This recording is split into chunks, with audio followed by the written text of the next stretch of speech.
Hello dear students, आज हम start करने जा रहे हैं हमारा फिजिकल केमिस्ट्री सेक्शन, जिसमें गैसेस स्टेट हमारा नया चैप्टर है। ओके, हमें इसमें तीनों स्टेट के चैप्टर्स हैं हमारे सिलेबस में, जेई के सिलेबस में। सॉलिड स्टेट, लिक्विड स्टेट जिसे हम सॉल्यूशंस चैप्टर से कर जानते हैं, और तीसरा है गैसेस स्टेट, जिसमें हम सबसे पहले पढ़ेंगे गैसेस स्टेट। बाकी के जो सॉलिड स्टेट और सॉल्यूशन चैप्टर है वो 12th क्लास में आएंगे आपके। क्लियर?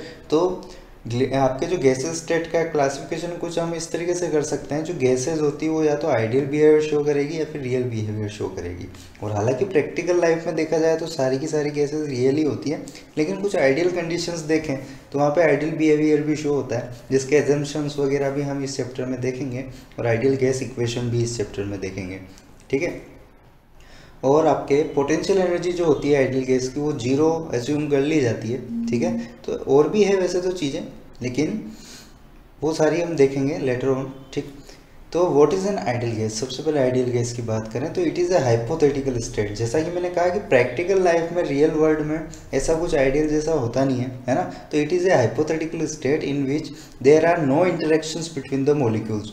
जो आपस में अंदर के एटम्स, मॉलिक्यूल्स वगैरह जो होते हैं गैस के, उनके बीच में कोई अट्रैक्शन नहीं होता है, कोई पोटेंशियल एनर्जी नहीं होती है। ठीक है? और भी होते हैं कुछ एजम्पशंस, वो भी देखेंगे। Next, real behaviour. इसमें जो आप प्रैक्टिकल लाइफ में देखते हैं केसेस, वो सारी आती है एक एक करके, इनकी भी इक्वेशंस वगैरह सारी इस चैप्टर में देखनी है। ठीक है? इनका बिहेवियर ही स्टडी करना है इस चैप्टर के अंदर हमें। चलिए, सबसे पहले जब आपके इंटरमोलिकुलर फोर्सेस ऑफ अट्रैक्शन की बात हो रही है कि आइडियल गैस में कोई इंटरमोलिकुलर अट्रैक्शन फोर्स नहीं है, तो ज़रा जान लेते हैं कि ये इंटरमोलिकुलर अट्रैक्शन फोर्सेस होते हैं किस किस टाइप के हैं आपके। ठीक है ना? तो देखिए, दो तरीके के मेजर होता है इसका क्लासिफिकेशन, पोलर इंटरेक्शन और नॉन पोलर इंटरेक्शन। ठीक? पोलर इंटरेक्शन सिंपल सा है, आपके कुछ आयंस वगैरह होंगे। नॉन पोलर में कोई आयन वगैरह नहीं होगा, सिमेट्री होगी सीधी सी। ठीक है? जहाँ पे कैंसिल आउट हो रहे होंगे सभी के सभी डायपोल्स। अब इसमें पोलर इंटरेक्शन में भी कई तरह के इंटरेक्शंस हैं। डायपोल डायपोल के बीच में जो इंटरेक्शन होता है वो, डायपोल की वजह से जो इंड्यूस्ड डायपोल बनता है उनके बीच में जो इंटरेक्शन होता है वो, और सिंपल जब आयन हो, ऑलरेडी आपका एक कोई आयन हो और आयन और डायपोल के बीच में इंटरेक्शन हो, तो वो वाला इंटरेक्शन भी इसमें होता है। और एक जो नॉन पोलर कंपाउंड्स के अंदर हमें फोर्स मिलता है, डिस्पर्जन फोर्स कहते हैं, और इसका एक और फेमस नाम है लंदन फोर्स। कौन सा नाम है इसका? लंदन फोर्स भी इसको कहते हैं। ये इसी नाम से ज़्यादा जाना जाता है। और ये वीकेस्ट फोर्स, जितने भी आपने फोर्सेस देखे हैं केमिस्ट्री में, उससे सबसे वीकेस्ट यही है। क्लियर? तो चलिए देखते हैं। और एक और चीज़, solid, liquid and gas exist due to IMFOA। ये इसको हम शॉर्ट में IMFOA कहेंगे, इंटरमोलिकुलर फोर्स ऑफ अट्रैक्शन को।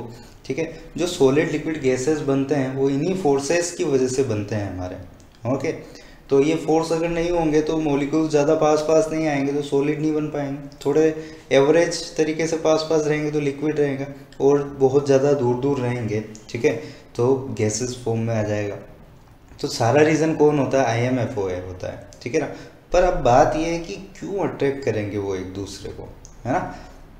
चलिए देखिए, कुछ इस तरीके से इंटरेक्शन होगा हमारा। HF, जैसे HF की बात करें तो F आपका मोर इलेक्ट्रॉन नेगेटिव एटम है, बल्कि इसको मोस्ट इलेक्ट्रॉन नेगेटिव एटम भी बोले तो कोई गलत नहीं है। ठीक है?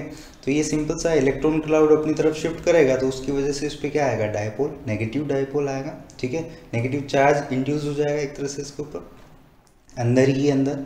ऐसे ही अगर HF कई सारे मॉलिक्यूल्स ले लें तो सिंपल सा है, ये नेगेटिव पॉजिटिव आपस में अट्रैक्ट करके थोड़ा सा बॉन्ड बना लेंगे, ये भी बॉन्ड बना लेंगे इस तरीके से।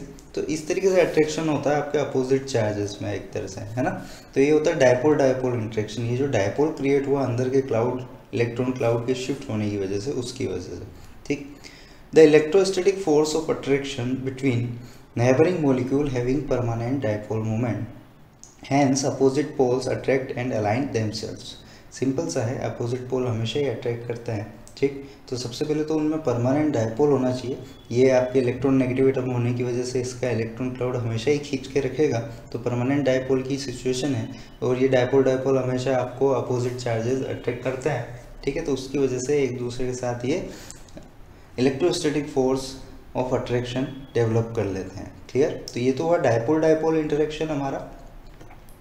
Factors affecting dipole dipole interaction. देखिए डाइपोल का सीधा सा फॉर्मूला होता है कि dipole moment is equal to Q into L, मतलब charge into distance between those two charges, ठीक है, लेंथ। एल को क्या कहते हैं हम, लेंथ, और ये लेंथ किन दो चार्जेस के बीच में होती है जिनके बीच में हमें डाइपोल मोमेंट निकालना है, वो वाला, ठीक है।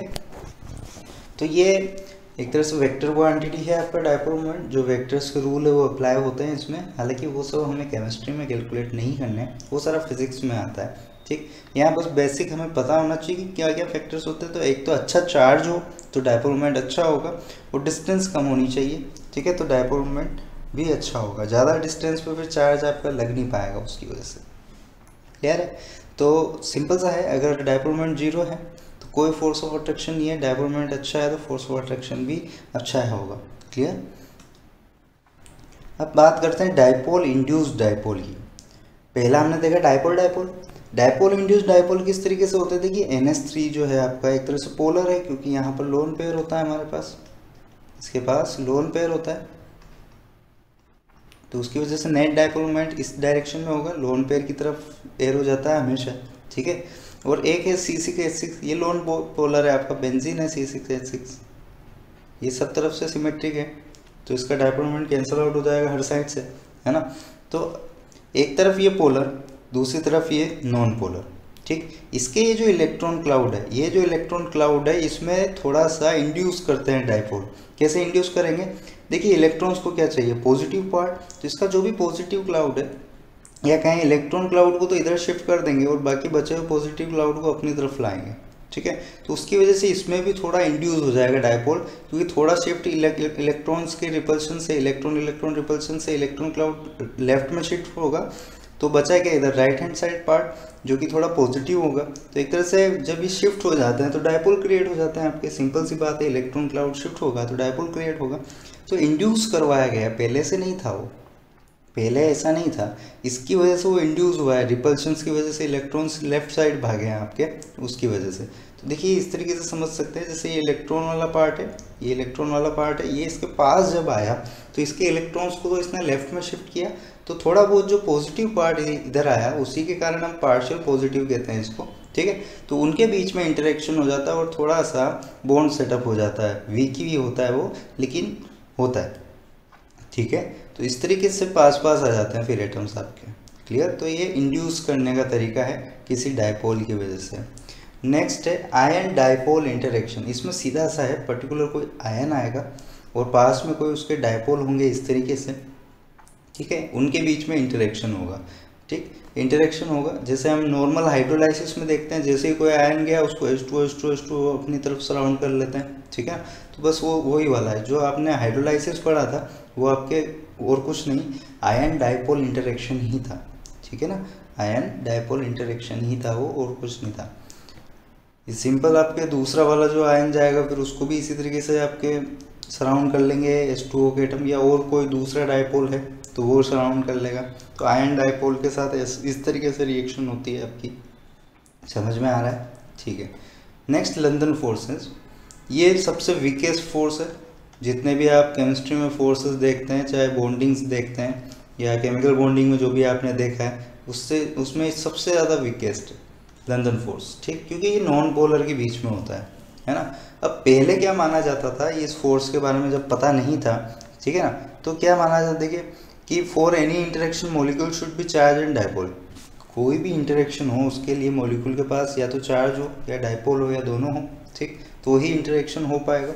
तो इस हिसाब से तो नॉन पोलर मॉलिक्यूल्स के पास चार्ज होता ही नहीं है, डाइपोल होता ही नहीं है, तो उनके पास कोई अट्रैक्शन फोर्स भी नहीं होगा, है ना। और जब अट्रैक्शन फोर्स नहीं होगा तो सारे के सारे नॉन पोलर मॉलिक्यूल आपके एग्जिस्ट किस में करने चाहिए, गैस में, वो सॉलिड और लिक्विड हो ही नहीं सकते कभी। ये बात समझ में आ रही है। देखिए पहले क्या था, मैं वापस रिपीट कर रहा हूँ, जब कोई इंटरेक्शन नहीं होगा तो दूर दूर होंगे मॉलिक्यूल्स, दूर दूर होंगे तो कैसा होगा, गैसियस स्टेट में होगा, सॉलिड लिक्विड कभी हो ही नहीं सकता, क्योंकि इसके लिए तो पास आना पड़ता है और पास आने के लिए फोर्स होना जरूरी है, और नॉन पोलर के पास फोर्स हो ही नहीं सकेगा अगर चार्ज नहीं है, वो डाइपोल नहीं है। तो पहले ऐसा माना जाता था। तो इस हिसाब से जितने भी नॉन पोलर है फिर वो तो कैसे होने चाहिए, आपके गैसियस स्टेट में आने चाहिए। लेकिन जब हमारे नॉन पोलर मॉलिक्यूल्स जो हैं, कुछ लाइक बेंजीन हुआ या आपके CCl4 हुआ, इस टाइप के मॉलिक्यूल्स को जब देखा गया, इनकी फिजिकल स्टेट जब देखी गई, तो वो लिक्विड फॉर्म में पाया गया आपके नॉर्मल स्टेट में भी, ठीक है ना। तो जो लिक्विड फॉर्म में वो पाए जा रहे हैं, तो फिर दिमाग घूमा कि ये लिक्विड फॉर्म में कैसे आए, तो नॉन पोलर है तो गैसेस फॉर्म में होने चाहिए थे, है ना। नॉन पोलर होते हुए भी ये लिक्विड फॉर्म में किस तरीके से आए, यानी कोई ना कोई इसके बीच में इंटरमोलिकुलर फोर्स ऑफ अट्रैक्शन जरूर है, वो हमें पता नहीं है, लेकिन वो है जरूर, तभी ये लिक्विड फॉर्म में आ पाए, ठीक है। तो फिर यहाँ पर जनरेट होता है आपका लंदन फोर्स, और वो कैसे एक्सप्लेन किया साइंटिस्ट ने, देखिए। Due to constant motion of electron, जो इलेक्ट्रॉन का आपके कांस्टेंट मोशन होता रहता है एक एटम वगैरह के अंदर, मॉलिक्यूल्स के अंदर, ये एक टेम्पररी डायपोल क्रिएट करते हैं, टेम्पररी डायपोल क्रिएट करते हैं ये, ठीक है, इनके डिस्ट्रीब्यूशन की तरह वजह से, एक तरह से, ठीक। ये जो घूम रहे हैं एक टेम्पररी डायपोल आपका अनसिमेट्रिकल डिस्ट्रीब्यूशन से क्रिएट हो जाता है, ठीक है ना। Due to this temporary dipole movement, London force exist between non polar molecules, ठीक है। ये जो टेम्पररी आपका डायपोल क्रिएट हुआ है, उसकी वजह से आपके टेम्पररी एक तरह से इलेक्ट्रोस्टैटिक अट्रैक्शन डेवलप हो जाता है, और जिसे हम क्या कहते हैं, लंदन फोर्स कहते हैं, ठीक है। लंदन फोर्स या डिस्पर्जन फोर्स भी, एक तरह से डिस्पर्जन हुआ है इलेक्ट्रॉन क्लाउड का, तो इसको डिस्पर्जन फोर्स भी कहते हैं। तो इसकी डेफिनेशन क्या हो जाएगी, it is the attraction force between two temporary dipoles of atom और नॉन पोलर मॉलिक्यूल्स, क्लियर। तो ये था आपके चारों तरह के interactive force, intermolecular force of attractions, ठीक है, जिसमें वीकेस्ट होता है आपका डिस्पर्जन फोर्स। नेक्स्ट बात करें आइडियल गैसेस के अजम्पशंस की, जो हमने माने हैं हाइपोथेटिकली, क्योंकि आइडियल गैस ही पूरी हाइपोथेटिकल है, तो हमने कुछ माना होगा तभी तो वो हुआ है ना।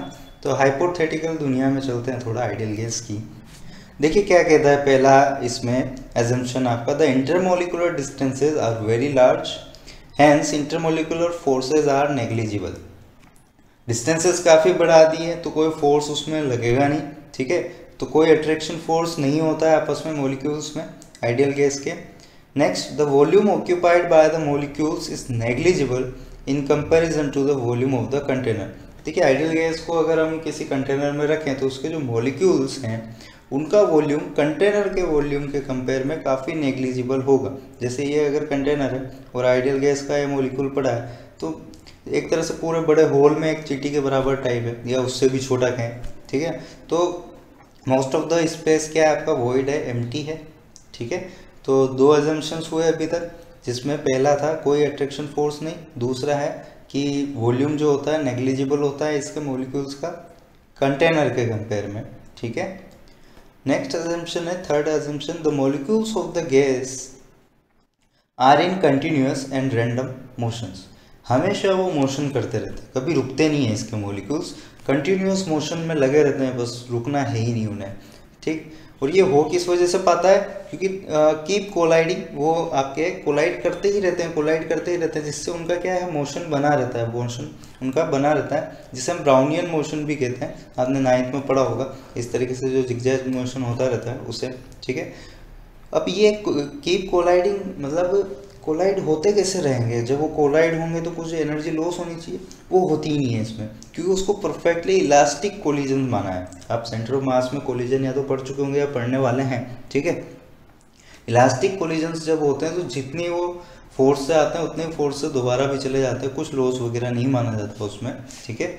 और the laws of classical mechanism is applicable on the molecular motions of the gas. जो न्यूटन्स लॉ वगैरह आप पढ़ते हैं मैकेनिक्स में, फिजिक्स में, वो सारे इस पे एप्लीकेबल माने गए हैं, ठीक है। तो ये कुछ अजम्पशंस हैं आइडियल गैस के, क्लियर। अब बात करते हैं स्टेट वेरिएबल्स ऑफ गैस की। देखिए अजम्पशंस जो हमने माना है कि कोई फोर्स ऑफ अट्रैक्शन नहीं है, वॉल्यूम नेग्लिजिबल है उसका, कोलिजन्स इलास्टिक है, हमेशा वो मोशन में रहेंगे, ठीक है, वो सब ठीक है, मान लिए, ठीक। लेकिन जब फिजिकल कंडीशंस हम गैस की डिस्क्राइब करें तो उसके लिए कुछ वेरिएबल्स भी चाहिए होते हैं, ठीक है ना। जैसे आप देखते हैं कि टेम्परेचर बढ़ाया तो गैस के वॉल्यूम वगैरह में कुछ चेंज आया है ना, या प्रेशर वगैरह कम ज़्यादा से हुआ, ओके। तो इस तरीके से जो अलग अलग वेरिएबल्स हैं वो सारे हम डिस्कस करने वाले हैं यहाँ पर, और उनकी यूनिट्स भी डिस्कस करेंगे कि इस चैप्टर में क्या क्या यूनिट्स काम में आने वाली है हमारे, ठीक। तो होता क्या है when you apply the changes on gas it changes it's state. जब भी हम कुछ चेंजेस अप्लाई करते हैं गैस पे तो उसकी स्टेट चेंज होती है ना। और उसके लिए जो स्टेट वेरिएबल होते हैं वो है आपके प्रेशर, वॉल्यूम, टेम्परेचर और मोल्स। ठीक है, ज़रूरी नहीं है कि सारे के सारे एक साथ वेरिएबल हो जाए, कुछ कांस्टेंट भी रह सकते हैं, कोई दिक्कत नहीं है। ठीक है ना, दो कांस्टेंट हो जाए, दो वेरिएबल हो जाए, इस टाइप से भी हो सकता है। ओके, तो प्रेशर को P बोलेंगे हम, या वॉल्यूम को V से डिनोट करेंगे, टेम्परेचर को T से डिनोट करेंगे और मोल्स को हम N से डिनोट करेंगे, स्मॉल n से। क्लियर। और टेम्परेचर को हमें इस पूरे चैप्टर में केल्विन में ही रखना है, ये बात ध्यान रखें। टेम्परेचर को आप कहाँ रखें, केल्विन में ही रखें। इसमें डिग्री सेल्सियस बहुत रेयर यूज होगा, बल्कि होगा ही नहीं। ठीक, तो एक आदत रखें इस पूरे चैप्टर में कि फॉर्मूला में T की वैल्यू जब भी डालनी हो तो हम किस में रखेंगे, उसको केल्विन में। ठीक, सबसे पहले बात करते हैं वॉल्यूम वाले वेरिएबल की और इसकी यूनिट्स की। ठीक है, volume of the gas is the volume of the container.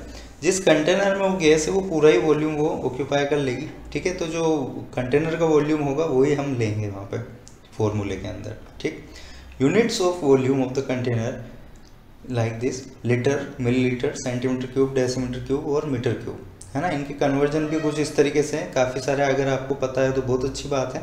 1 litre is equal to 1000 ml।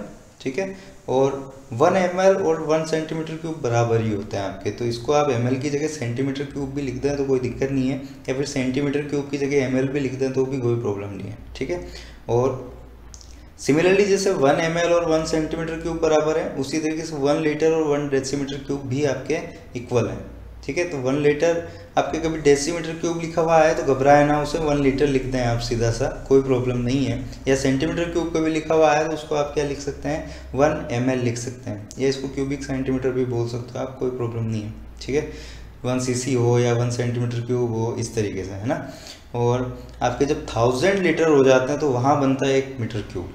Okay, तो इस तरीके से ये जो कन्वर्जन्स हैं इनका ध्यान रखें, क्योंकि हमें इस चैप्टर में फॉर्मूला वगैरह आसान है, बिल्कुल एक एक लाइन के क्वेश्चंस हैं, लेकिन यूनिट कन्वर्जन में आप फंस सकते हैं। तो ये यूनिट कन्वर्जन अच्छे से आना चाहिए, जो कि आपको पहले ही चैप्टर में वैसे सिखा दिया जाता है बोर्ड्स में। नेक्स्ट आपका जो स्टेट वेरिएबल है वो है टेम्परेचर। टेम्परेचर क्या है आपका, एक तरह से मेज़र है हीट कंटेंट ऑफ गैस का, या जो भी सिस्टम है उसका जो हीट कंटेंट है उसका मेज़र करता है आपका टेम्परेचर। ठीक है, कि डिग्री ऑफ हॉटनेस कितनी है, डिग्री ऑफ कोल्डनेस कितनी है, वो डिग्री में बताता है आपको। अब वो अलग अलग आपके स्केल्स हो सकती है, केल्विन स्केल हो सकती है, फ़ारेनहाइट स्केल, सेल्सियस स्केल वगैरह हो सकती है। हमें ज़्यादा यहाँ पे यूज़ आएगा केल्विन स्केल। ठीक है, तो केल्विन स्केल में बदलने के लिए हमें क्या करना पड़ेगा, डिग्री सेल्सियस में 273 ऐड कर देना है। 0.15 ना भी करो न्यूमेरिकल कैलकुलेशंस के हिसाब से, कोई दिक्कत नहीं है, ये थोड़ा एग्जैक्ट है उसकी वजह से। फ़ारेनहाइट में चेंज करना हो तो 9/5 और फिर डिग्री सेल्सियस प्लस 32 कर देना हमें।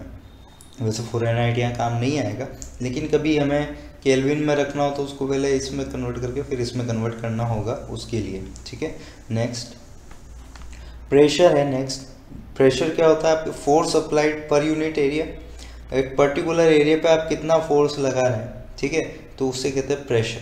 पर यूनिट एरिया की टर्म में जब फोर्स लगता है तो उसे हम क्या कहते हैं, प्रेशर कहते हैं। और प्रेशर का फॉर्मूला क्या होता है, फोर्स अपॉन एरिया।